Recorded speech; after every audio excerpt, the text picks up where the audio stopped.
Okay, we're now live on Facebook. Let me just check this is broadcasting okay.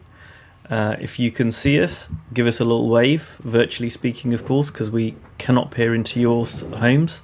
At least that's what Google will like to have you believe.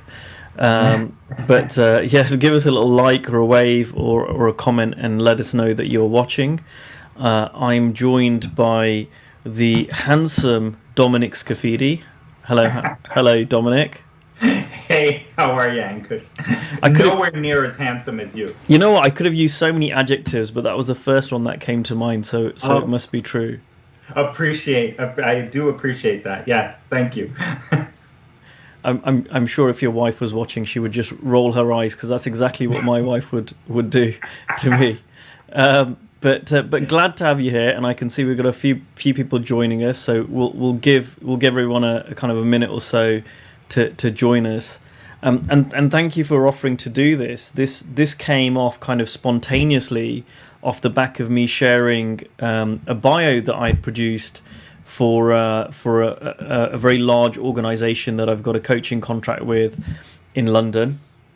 And the next stage is once companies have these bios, there's kind of an interview process, initial meeting before they decide to use the coach, because they don't tend to go with one person. Now, for those people who don't know, you have quite a lot of experience and background in working with corporations. So could you just start off maybe by giving us a little bit of background in terms of your coaching experience, who you work with, and you know why you were the perfect fit really for us to have this conversation. Yeah, yeah. Well, most of my coaching practice is all in large organizations, and so working with leaders and executives in large organizations. And most of the coaching that I do is corporately sponsored. It is paid for by a company who has me working with, a VP or CFO or CIO or something like that. And so I think the way this came about is when you were generous enough to share the bio that you did, I thought it was very well done. And so when you shared it and I looked at it, these are very common in terms of in this way that it gets used. So you had it very well done. It's quite professional, beautiful design. And as well, I went in and read the content and I said, this is really good. And so what will happen, the way that process works is companies generally will have coaches on, they'll call their coaching roster. So you are now on the roster. And then HR will get requests or they'll initiate requests. Like, in other words, the CFO says, I've got a VP of finance here. He's new to the organization. I'd like to get him a coach for the first 6 months. Or they say, I've got this really high potential talent here, this VP. We're thinking we could promote him, but I'd like to get him a coach. And like that. So then now there's a need. They need a coach. And what they do is they will look at these rosters. They'll look at these bios. So you're on there. So they'll look at the bios, and the HR will usually do some kind of a bit of a screening to think, you know what, I think we should send Ankush's bio and we'll send Dominic's bio. So these two look like they'd be pretty good, right? So then they send to the person who's going to get coaching and they say, hey, we're going to sponsor coaching for you. Here are a couple of bios, and you should have a conversation with each of these coaches and determine which one you want to work with. And so then a coaching conversation happens, and it's called by different names. You could say it's a coaching interview. It's also called like a coach chemistry meeting. Sometimes that term gets used. And at the end of speaking with two coaches, this is kind of best practice in the corporate world. You speak with a couple of coaches, select who you want to work with, and then the engagement begins like that.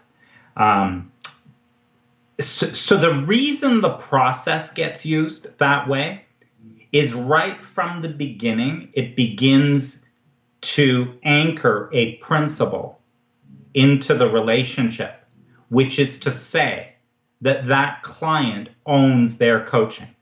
So they were not told to be coached, and here's the coach for you. It begins the process of ownership, that they have chosen this coach to work with.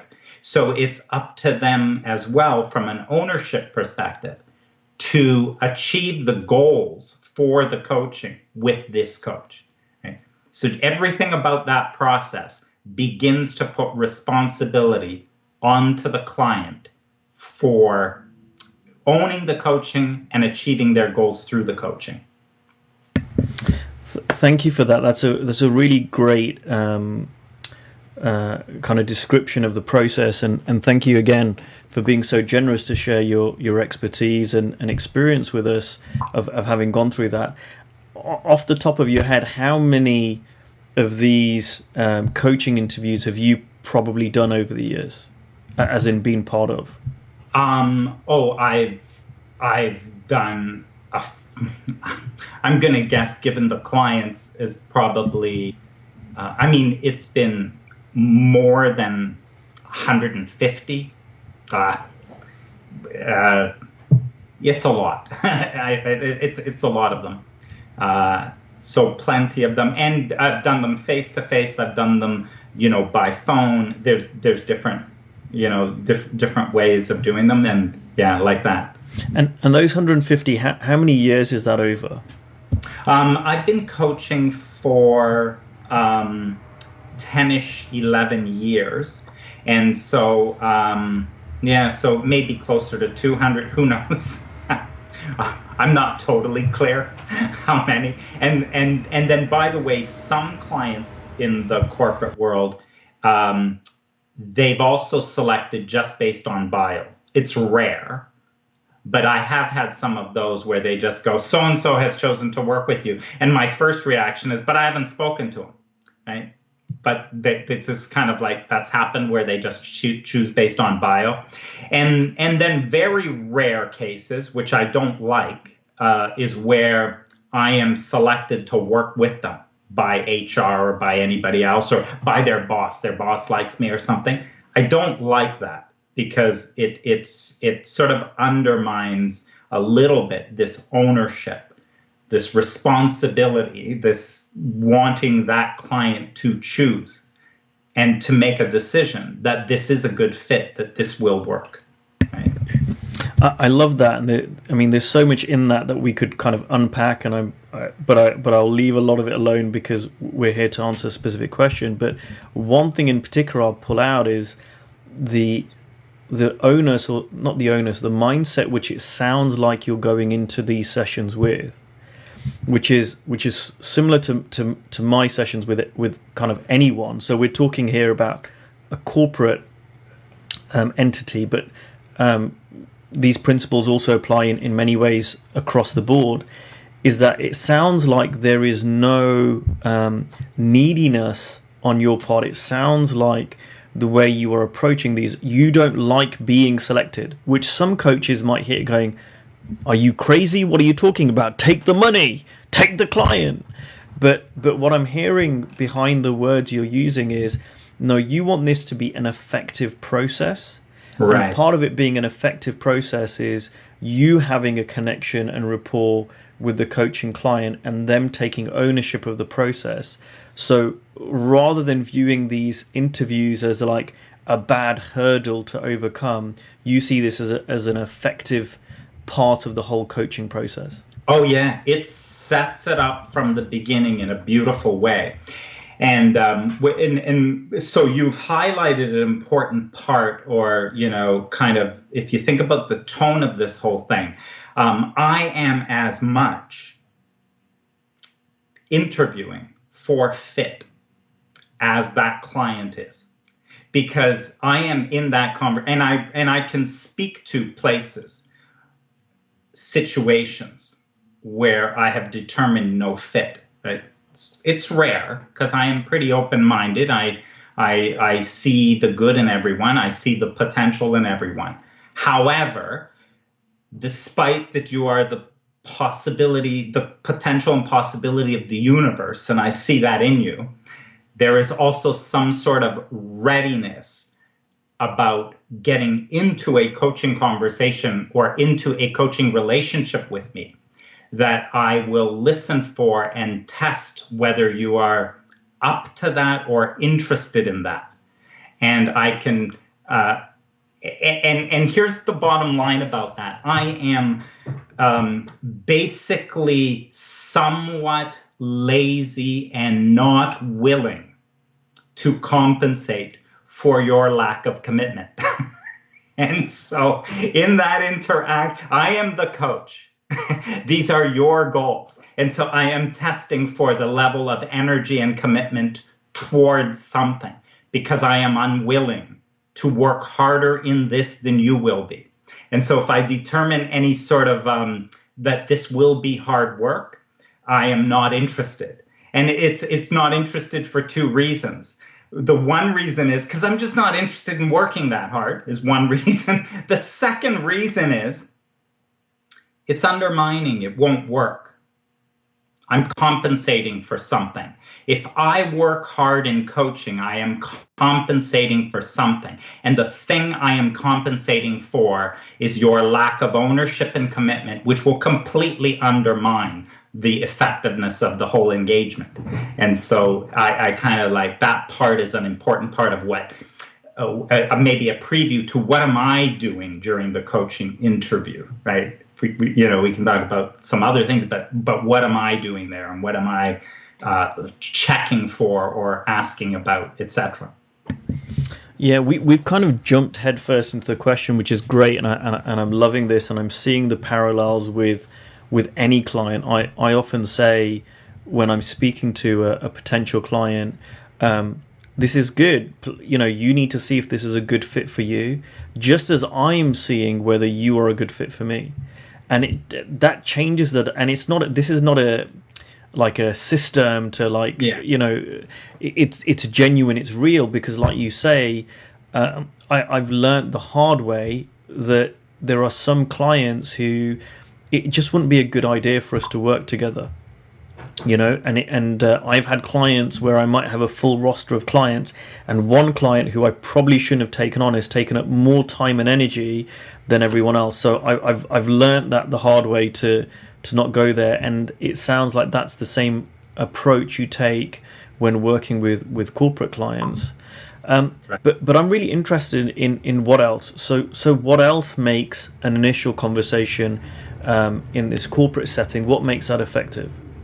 Well, so let's talk basics about it, and if we look at even the content in the conversation. So, by the way, I'm going to speak to this. It is not like it must be, but I will talk to content content that would typically be in one of these conversations.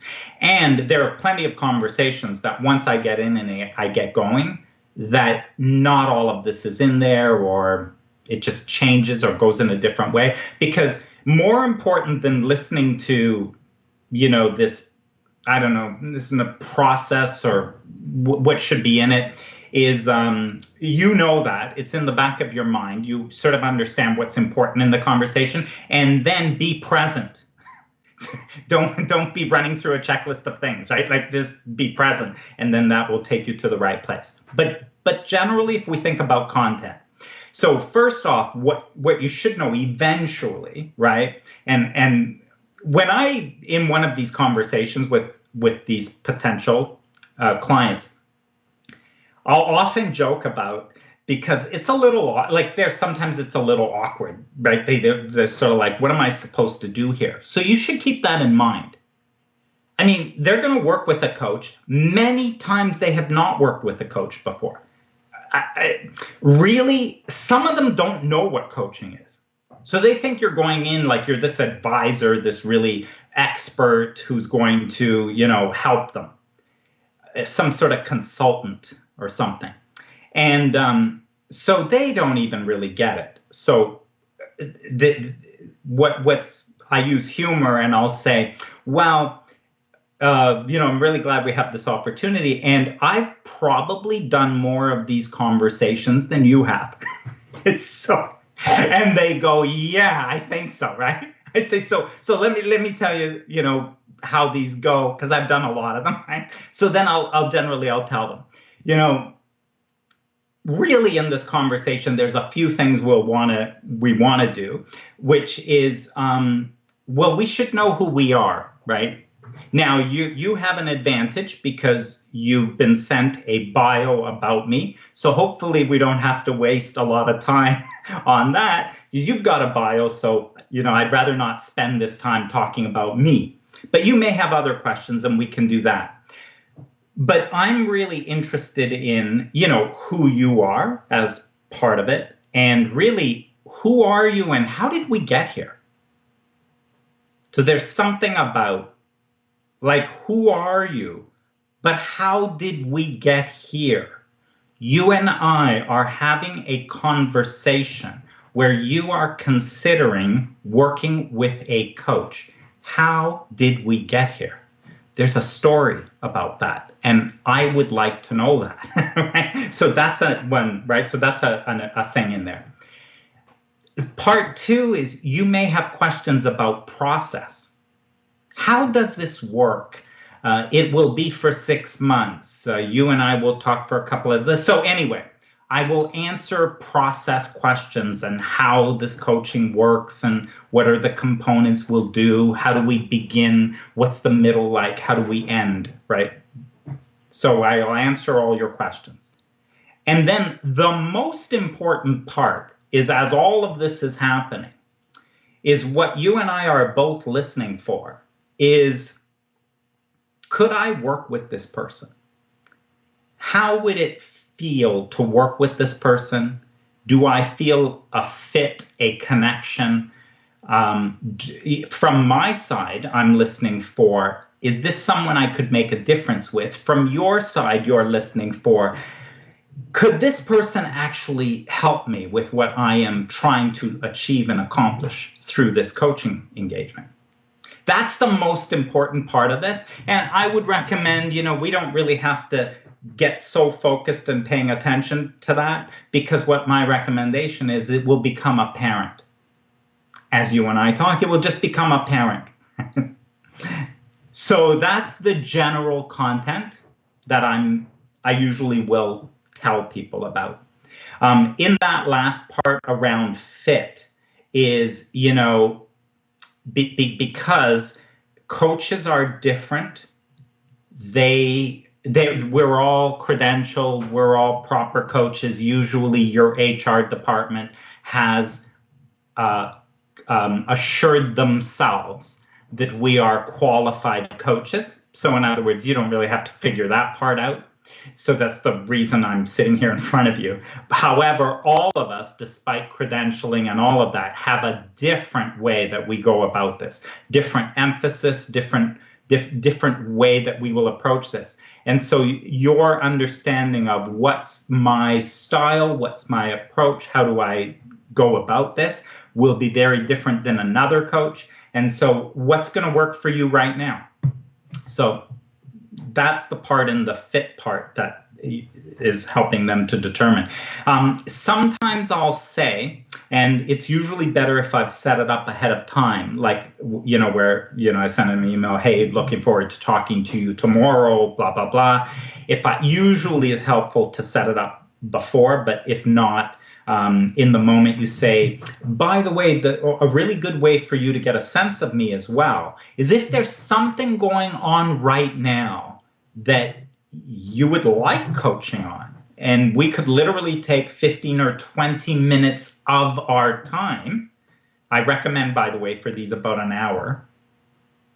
Sometimes HR schedules them 30 minutes. And I don't like that. So I usually will go recommend that we take an hour. And we may not need an hour, but I recommend we book an hour and we could finish early. Right? But anyway, in this time, if you wanted to take 15, 20 minutes and there was actually a challenge or something that is going on with you at work, and we could do coaching, and then that would get you a real sense of how would I go about this, what's my style like, etc. So that's the content of the coach interview.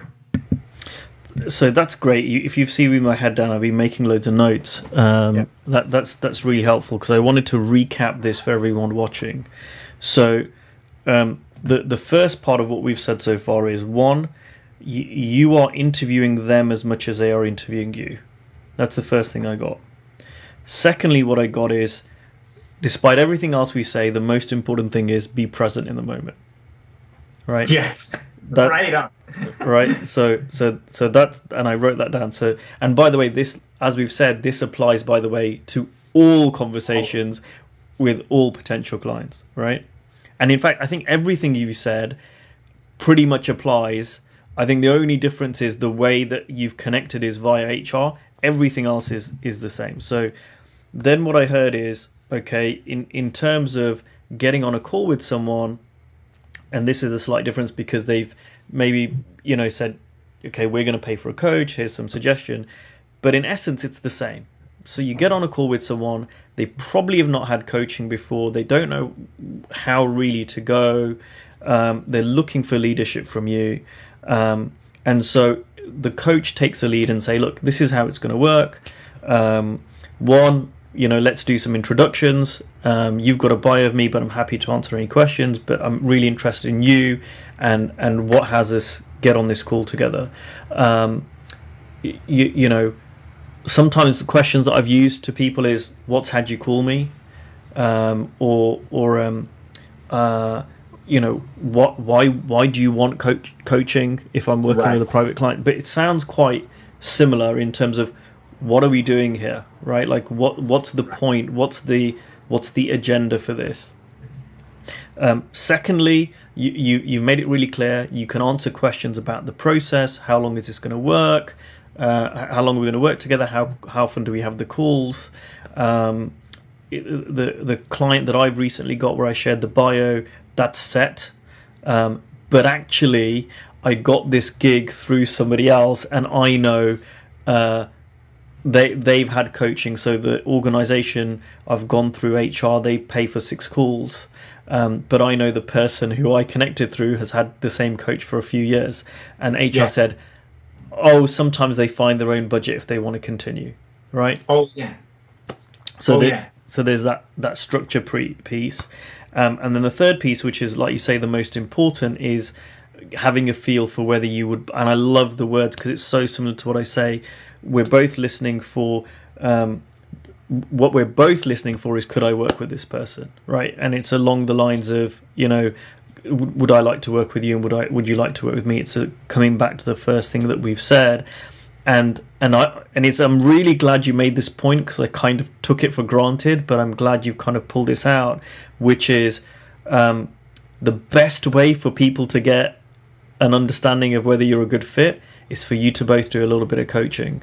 And it's amazing. I like having 90-minute coaching sessions. Sometimes I do 60-minute coaching sessions, but it's amazing how much of an experience you can give someone in 10, 15, 20 minutes. And you kind of mentioned that that's all you need. So this is great stuff. And like I said, I think all of this applies to private clients as well as corporate clients. Right. Now, you brought up something for me that's important, and I'll often make it explicit when it's related to this content or whatever. But there is an objective that I have in the interview, which is quite specific, which is that I am listening for the desired outcomes, the objectives of the coaching. And it's the way you said it. You said, like, I can't remember what you just said, but you said, like, why did you call me, or what do you want out of the coach? Like, that sort of a question. So in the course of this conversation, while I get to know you and how we got here, but I'm going to really be listening for the answer to the question. By the way, most of the engagements, corporate engagements, just to your point, the typical package structure that I'm using is a 6-month engagement, 2 calls per month, beginning, middle, and end, 3-way meetings with managers. can say more about that if it's relevant. It doesn't matter. There's a structure. And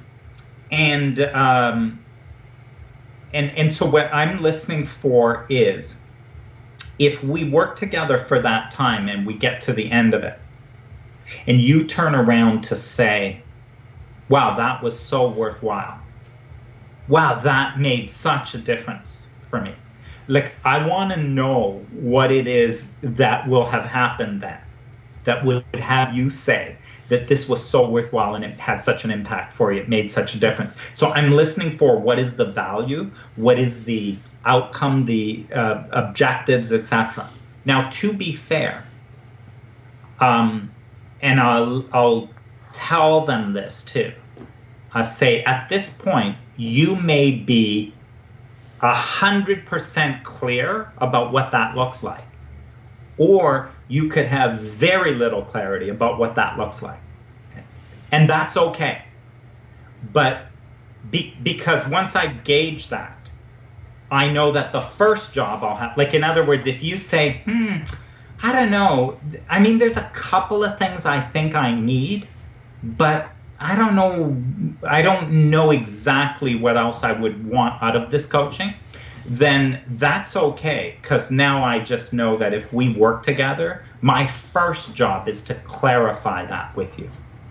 We would spend time to kind of go through what are the outcomes here that you'd be working toward. What is it that this coaching is going to be about? So we would spend time on that. And that's okay. It just gives me a sense of what am I going to do? Like, when we work together, where do we go?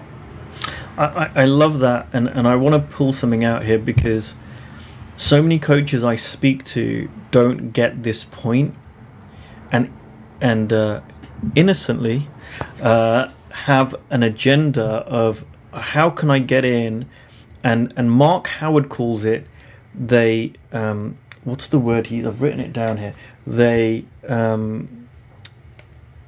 try and coach to the answer, or that they're trying to get to, or something. He's got a certain way of describing it. Let me try and focus. I wrote it. They teach to the answer. That's what Mark Howard says. Right? Coaches teach to the answer, or that they have their agenda very, very quickly. So if someone says, well, I want coaching because I want to go to the next level in the organization, but I have some difficulty with my peers, or I have difficulty get the best out of my team, or I'm nervous about stepping up to a leadership, whatever it is. As coaches, and I'll take ownership of 3P coaches, it's really easy to go, outside in, I got the answer, I know what it is, right? And we're jumping to the answer, as opposed to, I love what you've said, which is really listening for what the client wants. And you can't do that in a split second.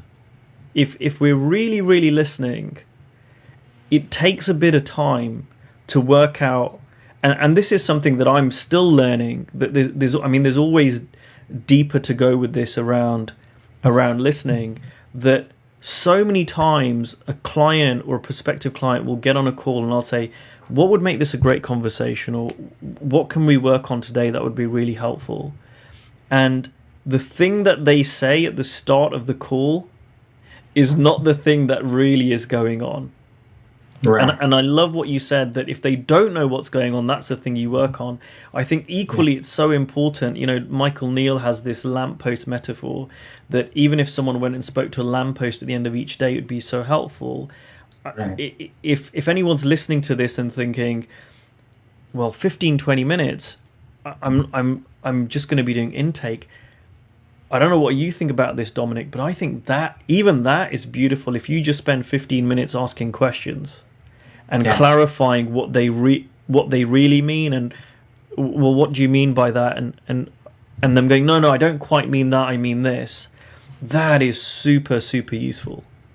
Oh, you're right on. I mean, because that's then you're really touching on because you know what coaching is.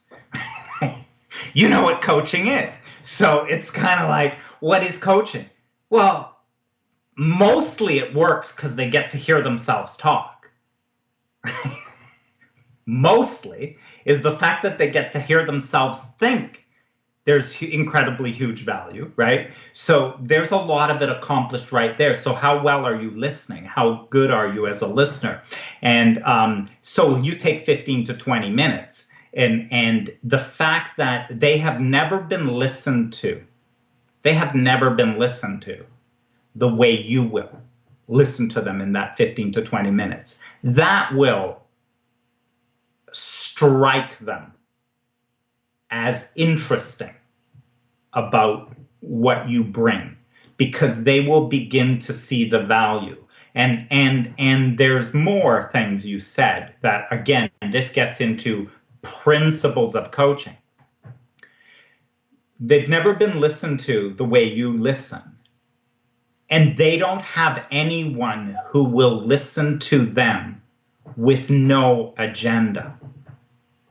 Nobody will listen to them without an agenda. They cannot talk to their spouse because their spouse has an agenda, right? Oh, thinking maybe I shouldn't do this anymore and maybe I should become an artist. No, you're not. You can't just talk to anybody about anything because everyone's got an agenda and they know what you should do. So you talk to a friend and they go, well, that's crazy. You'd never be good at that, right? Everybody's got opinions. So no one is listening in that way. So it strikes them, kind of shocks them a little bit that here you are in this interaction, literally listening and allowing them to speak, and they get to hear their thinking without fighting with another person to try to convince them that they're not thinking right. So there's a lot of power just in that they're able to see. And then to your point, you think there's a lot to accomplish. In the 15 to 20 minutes as you get to the end, with a simple asking of a question, and now this comes from a knowing, but as a simple asking of a question, which is, so as we wrap up this part of the conversation, you started 20 minutes ago on this issue. What are you seeing differently now? What has been the value of the past 20 minutes for you? And when I ask that question, I ask it with full expectation that they have moved enormously. And I know they have. So they will convince themselves of the value of what just happened. They will convince themselves, they will see it for themselves. They will see what the power and value of this has been. Right? So you only need whatever amount of time you need, and you coach to the amount of time. Time is your friend as a coach because it gives it a beginning and an end. The conversation is contained, and that is within how you execute a coaching conversation. Thank you. I'll read out one comment because it's so poignant. Amir Karkati says, "You guys are so cute." I thought that was really, really important to add to the conversation. Thanks, Amir, for posting that. First off, I was going to say, I thought you were Amir, but so, sorry. But anyway. I was going to say, I thought you were Michael Fall, but you've got too much hair. Okay. Second, Amir Karkuti always is able to add value to any conversation. And this is a prime example of his ability to do that. Yes. Coming back on track, I wanted to say that there was something you said about listening, which I want to tell on myself. So we talked about listening. No one listens to you without an agenda. And here's the funny, I don't know if this is true for you, Dominic, but it's true for me. I used to think as a coach that I had to get to this stage where I had this deep listening like everywhere. And the truth is, when I listen to my spouse, I do not listen anywhere as deeply as when I'm listening to my coaching clients. When I'm listening to my friends, I do not listen anywhere as deeply as when I listen to my coaching clients. In fact, I've got some coaching clients who also are my friends. And when we have a friendship conversation, it's very different than a coaching conversation with deep listening. So this is something that, you can really turn on and turn off. There is a very different thing between a coach. So here's the funny thing. I am told socially I'm not a very good listener. When I started to become a coach, I was told, like, people would laugh thinking, God, you need good listening skills for this profession? Ha ha ha, Kush, as if you're going to make it in this profession. And I used to think that too. But here's the thing.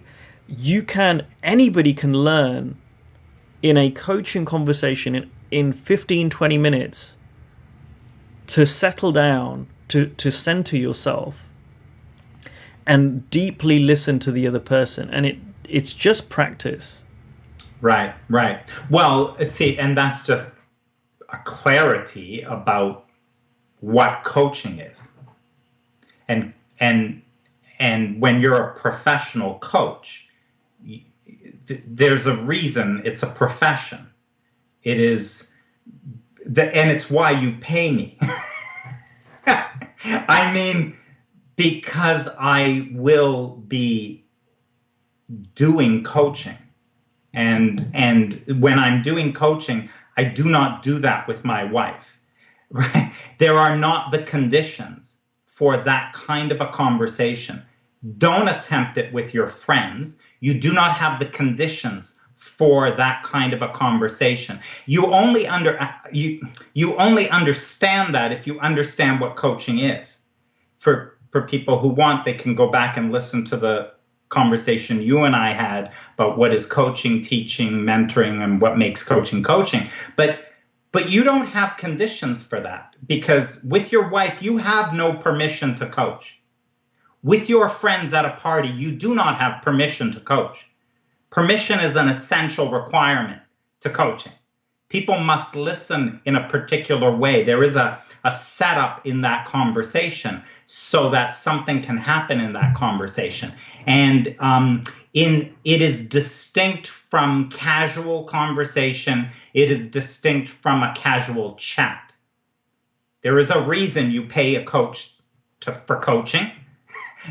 Is because they are professional at something.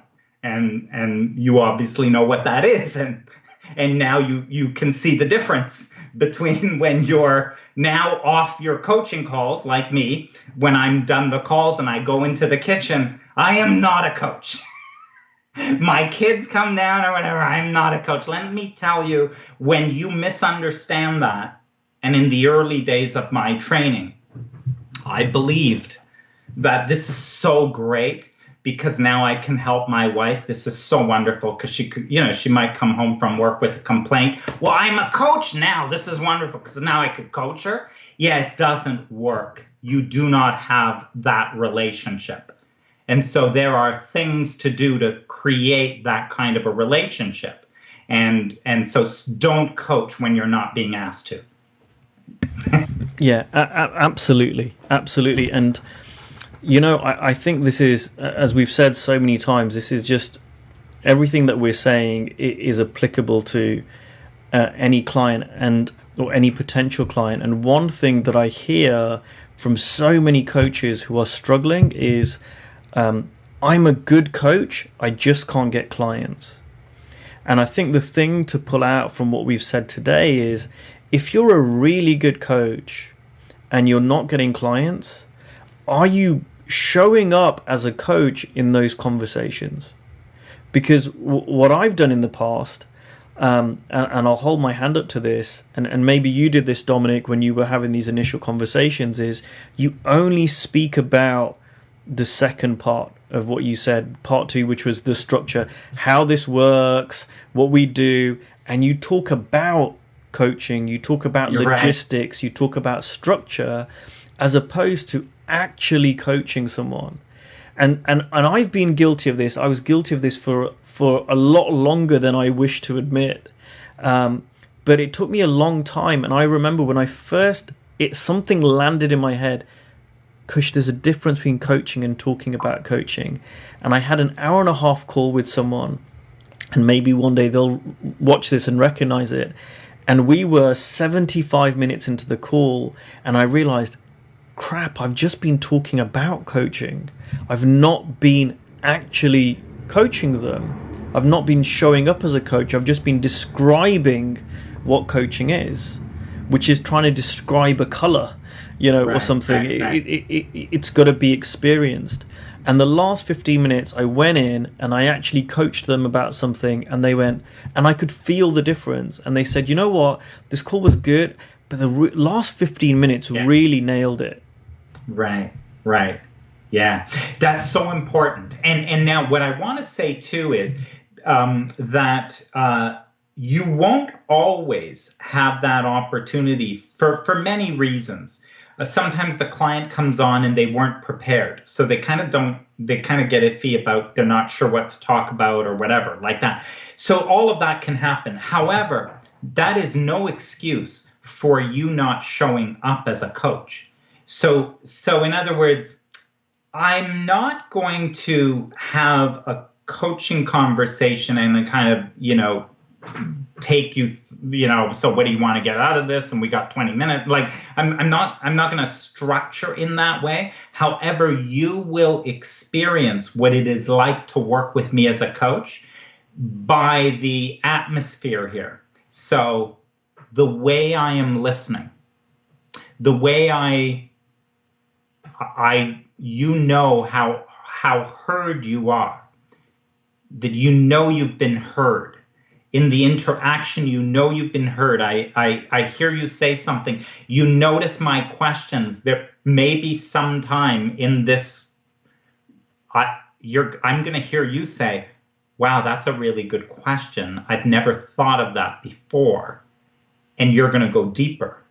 Now, I'm not coaching because I don't know where we're going. It's not about that. But you are still getting the sense of what it would be like to work with me. So you get, that's a really good question. I've actually never thought of that before. And then you go deeper and you look, and I'm asking you other things, and then I'm listening. Then I reflect back. I'm telling you what I heard. I may acknowledge things about you that I notice because I'm listening so intently about what is great about you, where your strengths are. I may reflect those back. So in this entire experience, even though I'm not coaching you, but I just want to understand you, and I want to understand what you want, and I want to understand what would have you be satisfied and find the time together to be of value. Well, that includes this conversation right now. I want you to get off this call having said, wow, that was really worth talking to this guy. I mean, I got a lot of value from that conversation. This is how I want you left. I don't want you left with well, that was good. He explained really well what this process is and how many calls we'd have and how it would all work. I don't want that. I want you left with the feeling of what that would be like working together, and maybe even inspired, hopeful, looking forward to going after this objective that you have, that maybe you came into this call, and I've had plenty of people with this, came into this call a little cynical and not really sure that who the hell am I anyway, and how do I think I'm going to be able to help on something like this? And you've had this problem now for the past 10 years, and it's not about to change now out of a 6-month engagement with me. And now you are a little bit more hopeful and kind of excited about that maybe this is something that can happen for you. So that's sort of how I'd like you to leave. Oh, sorry, you're muted. I love that, and I can so resonate with it, because even in the kind of private sphere that happens too. People, there are so many coaches now offering discovery sessions and whatever intake sessions and whatever, and I've sometimes get onto these. I don't do that, but I'll have a conversation with someone, and like you say, they really don't expect. I think a lot of people don't expect what coaching actually delivers.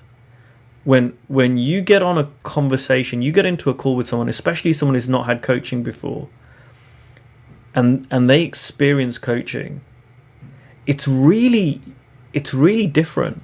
It's really unique. And it was only when I became a coach and I started learning about coaching, I really saw what coaching was.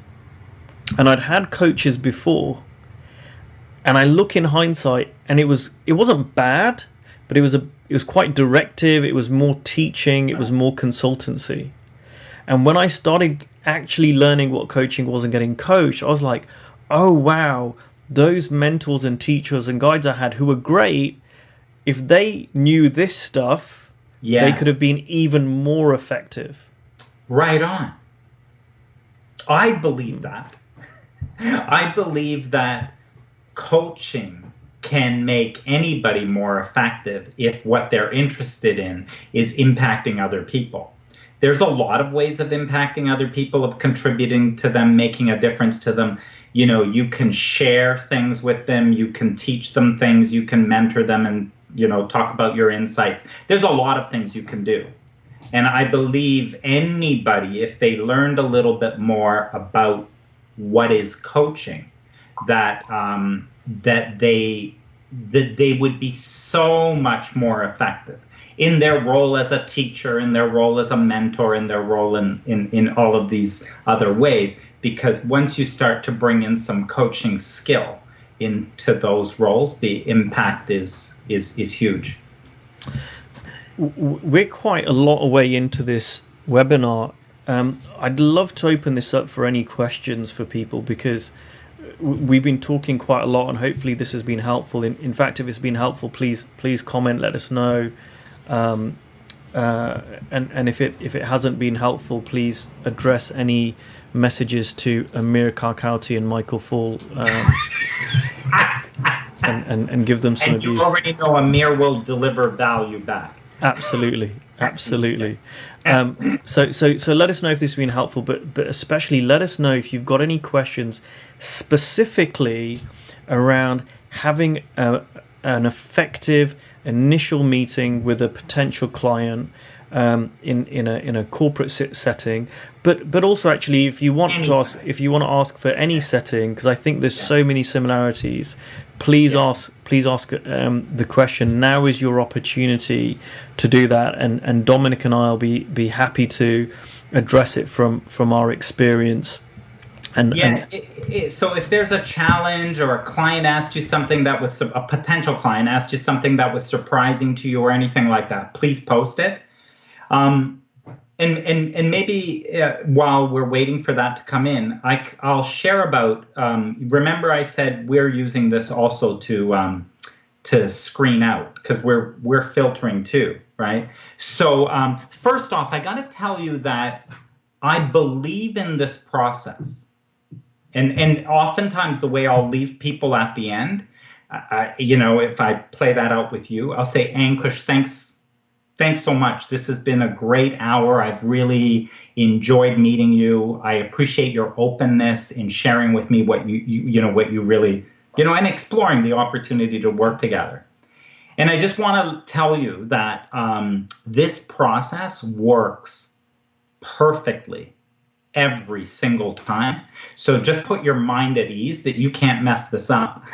So oftentimes you're wondering whether or not, I don't want to make a bad decision, and who do I pick? So I just want you to know that what I know about this process is it works perfectly every single time. So once you've talked to a couple of coaches, you don't need to overthink it. You will just know, what? I think I'd work better with Mary than with John. And just go with it, and I can assure you, guaranteed, that you will have chosen the exact perfect right coach for you at this time. So I like to leave people with that so that they're not kind of freaked out about making some big decision, right? Like that. It really is easy. You don't have to overthink it. You'll get a feel for it. So I'd throw that in. I love that, Dominic. It's so true, and I think my version of that is when I'm speaking to someone who is also speaking to another coach, regardless of whether they're another 3P coach, NLP coach, it doesn't matter. I love the words you use there. You'll find the right coach for you at the right time. Because I used to have a thing at the beginning of my coaching where, say, I was speaking to someone and maybe I was thinking, well, 3Ps is better, it's more effective, and then be speaking to a different kind of coach, and in my mind I would believe, no, I'm a better coach for them. And so I had that little bit of an agenda, and then I realized I can't know more. I can't know what's better for the client than the client. Even if I think the approach they're taking might be less effective, maybe they need to go through that right now. Maybe that's Right. perfect for them right now. Like, it's so true. And I love the way that you put that. My version of that is, I always say to people, listen, in terms of making a decision on who to work with, you are the best person to decide that for yourself, and always trust your gut. And I'll say to them, and just so that you know, that's great with me. I trust you to make the right decision, because if you choose me, even though your gut is saying to use the other person, this won't be effective. Right. Right. You see, this speaks to your grounding in 3P, because this isn't a technique. This is when you're strongly grounded in 3P. This would be how it would occur to you in these conversations, because when you are looking at another human being, and they may not, but you do know that they are connected to mind and that they have their own innate wisdom. And when you know that, then you know that they will know what is right for them. And I remember in one of the potential clients that didn't select me, he actually contacted me again, and he said, "Wow, I really enjoyed our conversation, and I've chosen a different coach because I believe this is what I need right now. And when I spoke to you, I could see that coming back to you, maybe in a year or so, I'd be ready for this. But for now, given what's going on at work, blah, blah, blah." Like, in other words, they wanted a more directive, consultative coach than me in that. And so, perfect, right? But notice the wisdom within the person to just know and understand that. So, yeah, it works perfectly every time. So we've got a juicy question from Lynn. What are some things to look out for that would indicate the person is uncoachable? Oh, yeah. Well, thank you. Because then I wanted to share a story about, in my own. So first of all, I'm a little sensitive to the word uncoachable. I know what you mean, Lynn, because I know you. But just the word, the word uncoachable, there is no such thing. Okay.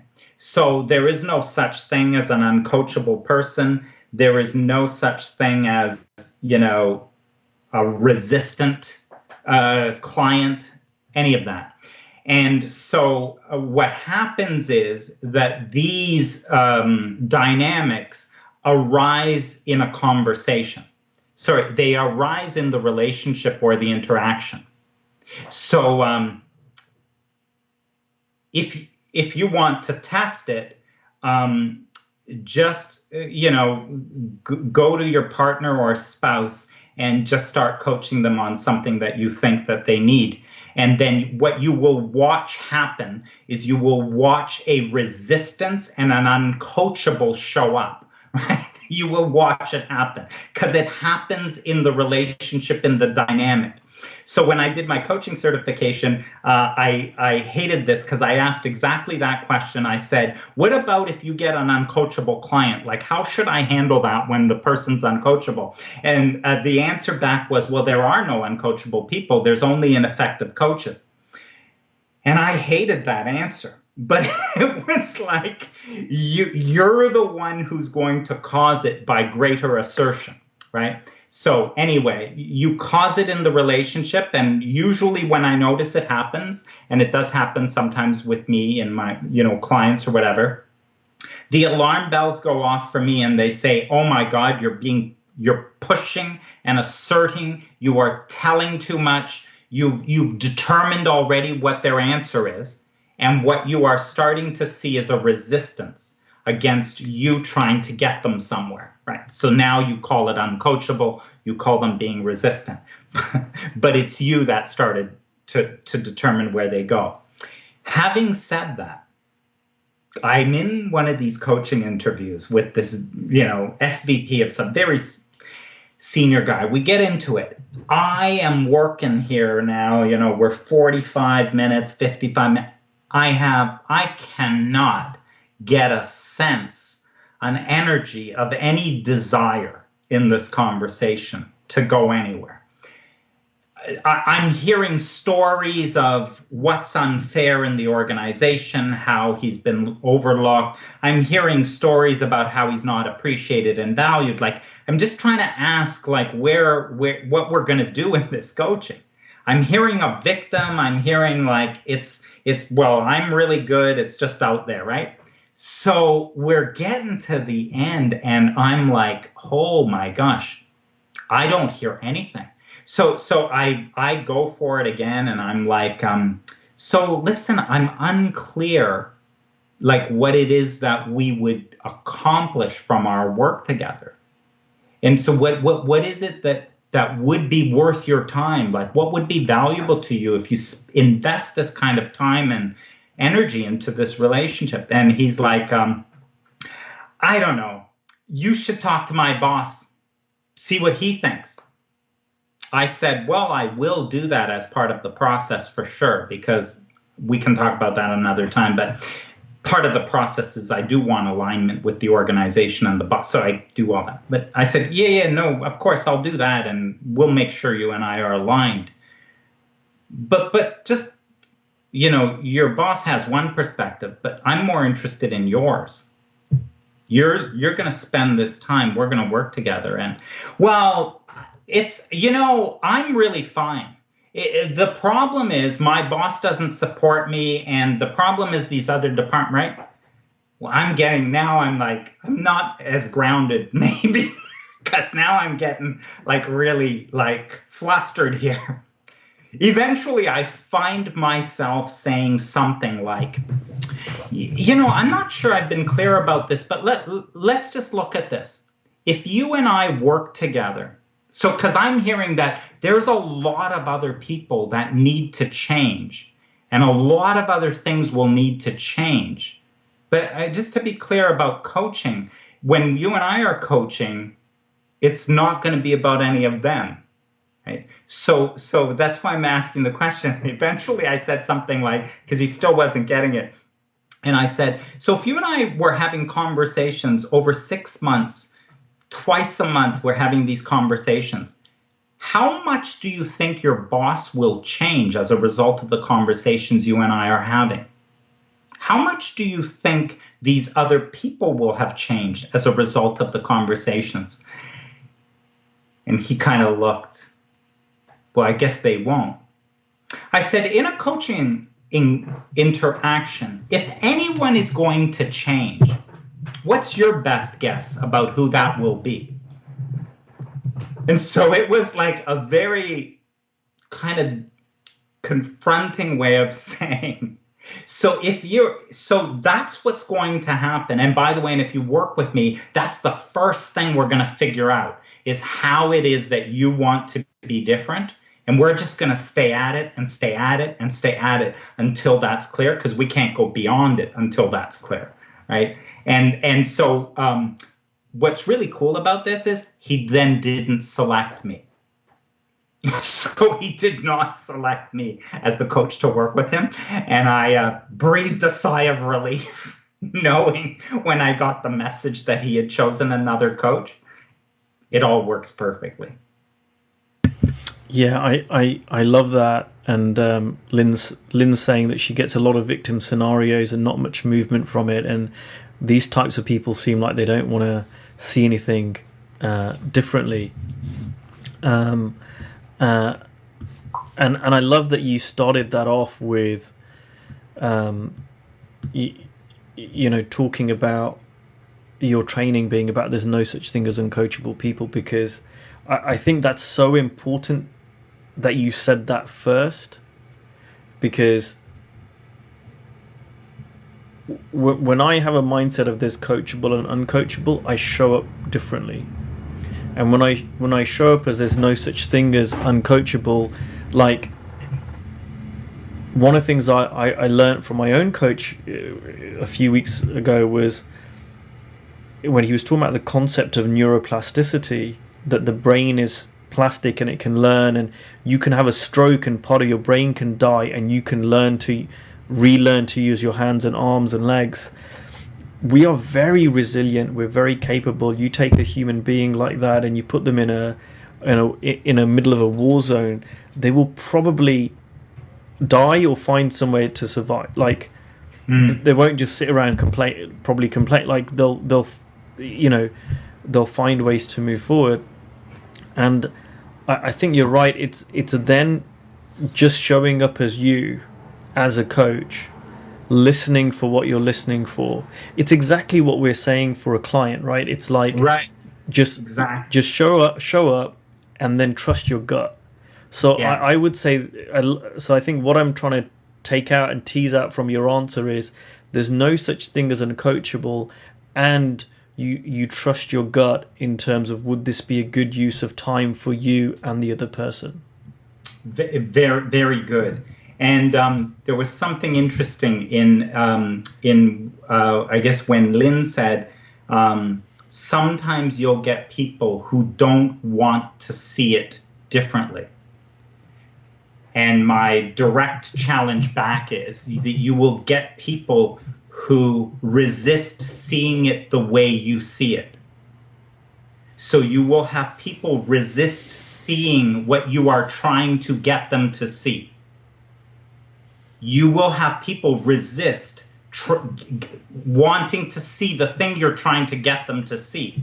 So stop trying to get them to see something and get curious about what it is they see and how they see it, and get more and more curious about why they would continue to look at something in the way that they're looking, and what benefits does that give them, and what are the disadvantages, and what would have them consider a different way of looking at it. These are all questions, and these are not directed in any way, and these are not attempting. I'm curious, and I'm curious what they're going to see, as opposed to, I already know what they need to see because I already figured out what their problem is. Good thing I'm smarter, and good thing I'm grounded in 3P, because I know it's all thought anyway. At the end of the day, we're going to get to it's all thought. It's just how talented am I in getting to the it's all thought, so that they can eventually see that it's all thought, right? So what a freaking agenda. If you ever want an agenda as a coach, there's an agenda. Get curious. They have their own innate wisdom. How they see it is perfectly fine. Find out why they're looking the way they're looking. Get curious about that. And then you see what they see. Don't try to get them to see the right thing. Perfect. And on that note, we've gone a little bit over. I was saying to you at the start of this, if we don't go to an hour, that's okay. And this is one of those sessions we could go on for another half an hour. But Dominic, thank you so much. I've learnt stuff from this. It's always a pleasure to have you on these webinars, and thank you so much. You're always so gracious in sharing your time and your energy and your expertise and experience with the entire group. So I really, really appreciate that on behalf of the whole group. I hope people have found this useful. If you have, please let us know. Leave a comment. Dominic's in the group, so if you've got any questions, post them below. Last time we did a webinar and we had questions, Dominic was really, really great in replying to them all. You're probably more than any other guest I've had. So if we didn't get to something, we'll get to it as the best way we can. And just thank you once again, Dominic. Yeah, thank you. And by the way, you're the role model of sharing and generosity. The book behind you is called Sweet Sharing, and so I just kind of follow from you, and that's I've learned a lot from you as well. So I appreciate how you show up in these groups and your level of generosity in really wanting to support and help other people. So Yes. Beautiful. Thank you. Thank you very much. All right. Okay.